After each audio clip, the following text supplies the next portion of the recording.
সারা বাংলাদেশে একটা talk of the country মানে টক অফ দ্য সোশ্যাল মিডিয়াতে একটা আলোচনা হচ্ছে যে ৭ জন ছেলে গুম হয়েছে যারা গুম হওয়ার কয়েকদিন আগে তারা ছাত্রলীগের মিছিল করেছিল। তো সেই মিছিল করার পর তারা দীর্ঘদিন কয়েকদিন নিখোঁজ থাকার পর অবশেষে তাদের লাশ ভেসে উঠল তুরাগ নদীতে। সেখানে তারা ৪ জনের লাশ পেল, বাকি ৩ জন এখনো নিখোঁজ এবং এই ৩ জন ওই মিছিলটারই ছেলেগুলো যারা ছাত্রলীগের ওই মিছিলটাতে মানে যে ছাত্রলীগের মিছিলটা করেছিল সেখানের ওই মানুষগুলোই। তো এটা তো নিশ্চয়ই একটি কমন সেন্সের ব্যাপার যে স্বাভাবিকভাবে এটা ধরে নেওয়া যায় না যে এটি স্বাভাবিক মৃত্যুর ঘটনা বা অপমৃত্যু বা দুর্ঘটনার কোনো কারণ। আপনি সহজেই যখন ঘটনাটা জানবেন, ওই ঘটনার সাথে ওই মিছিলের ঘটনাকে আপনি কিন্তু মেলাইন করতে পারবেন। আপনি মেলাইতে পারবেন বিষয়টা যে এখানে ডাল মে কুচ কালা হ্যায় বা এটা খুন অথবা অন্য কিছু।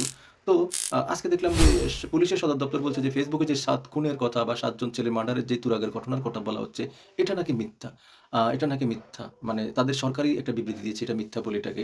এই ঘটনা নিয়ে কিন্তু আওয়ামীপন্থী অ্যাক্টিভিস্ট অমির রহমান পিয়াল সহ সুশান্ত দাশগুপ্ত এরা সবাই কিন্তু ফেসবুকে কিন্তু একদম মানে পোস্ট দিয়ে কথাবার্তা বলছে। একই সাথে শেখ হাসিনার ছেলে সজীব ওয়াজেদ জয় কিন্তু পোস্ট করেছে এই ঘটনাটা নিয়ে। তার মানে সজীব ওয়াজেদ জয় যেহেতু পোস্ট করেছে বিষয়টা আসলে যে নিতান্তই মিথ্যা গুজব সেটা আর আসলে বলা যাচ্ছে না। কারণ সজীব ওয়াজেদ জয় নিশ্চয়ই ফ্যাক্ট চেক করে এই ঘটনাটা পোস্ট করেছে ফেসবুকে।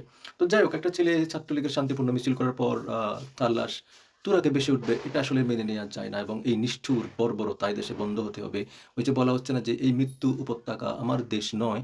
যখন জুলাই আন্দোলন হয়েছিল তখন কিন্তু কিছু লোক সুশীল কুশীল বুদ্ধিজীবী মিডিয়া ব্যক্তিত্ব কিন্তু এই কথাটাই বলেছিল যে এই মৃত্যু উপত্যকা আমার দেশ নয়। তো এখন তাদেরকে এই যে তুরাগের যে ছাত্রদের লাশ ভেসে উঠলো তাদেরকে লাশগুলো দেখিয়ে জিজ্ঞেস করার দরকার এই বাংলাদেশ কি? তাদের কি?